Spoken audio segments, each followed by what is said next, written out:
Mau menyaksikan kajian Buya Yahya tanpa biaya internet? Segera pasang parabola Al-Bahjah TV di rumah Anda. Bebas biaya bulanan dan tanpa koneksi internet.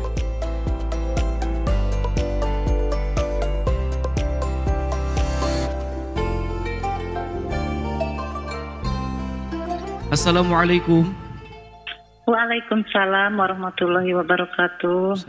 Mari kita bersalawat terlebih dahulu. Allahumma sholli ala sayyidina Muhammad wa ala ali Muhammad.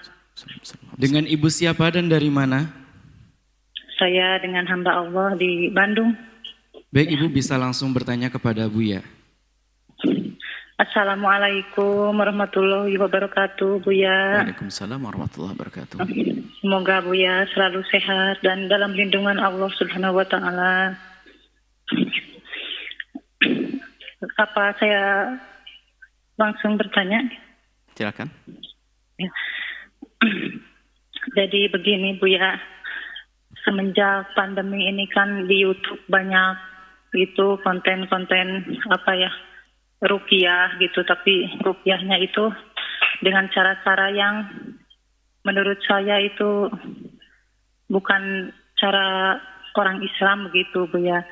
Nah kebetulan suami itu dia ngefans gitu gandung sama salah satu dari mereka yang ya itu dia itu meyakini bahwa ajarannya itu benar gitu. Dia nonton setiap hari, terus dia juga kadang-kadang datang juga ke tempatnya untuk ikut ini katanya istighosah begitu. Tapi saya sudah nanya gitu ke ruqyah syar'iyah, katanya itu kan bukan ajaran yang benar, katanya begitu. Jadi kan saya itu khawatir begitu Buya.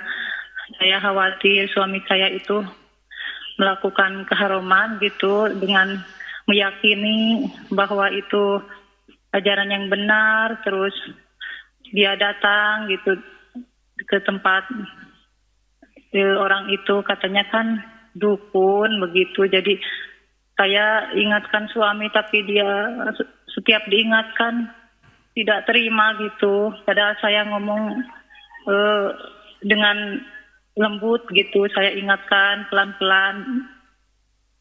Tapi dia begitu yakin gitu, begitu kuat gitu keyakinannya bahwa katanya itu orang benar, dia itu ustadz katanya bukan dukun, begitu Buya. Baik. Ada lagi? Cukup Ibu? Terputus? Cukup Buya. Baik, ruqyah itu ada. Innaha la ruqyah. Nabi pernah menyebut tentang seorang sahabat Nabi yang membaca surat Al-Fatihah untuk seorang kepala suku lalu jadi sembuh. Nabi menyifati yaitulah ruqyah.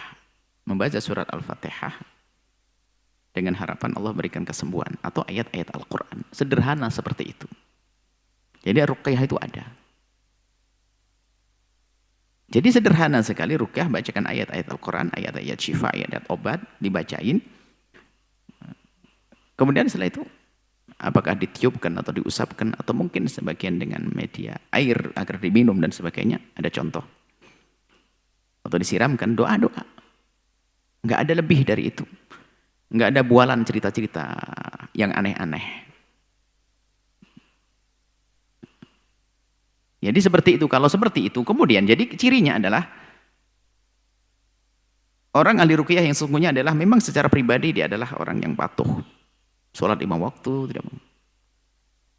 kemudian dan tidak melakukan kemudian tidak banyak dusta, tidak banyak ngomong dusta. Kalau sudah obrolan dusta, ya, cerita macam-macam sampai ada suatu ketika tidak tahu cerita ada apanya tuh, ada naganya keluar dari mulutnya. Wah, serem banget naganya. Tidak bisa ditangkap, dijual tuh naga.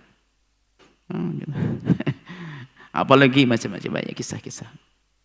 Kisah-kisah yang disebutkan. Kita tidak punya urusan dengan yang demikian itu. Ruqyah ada.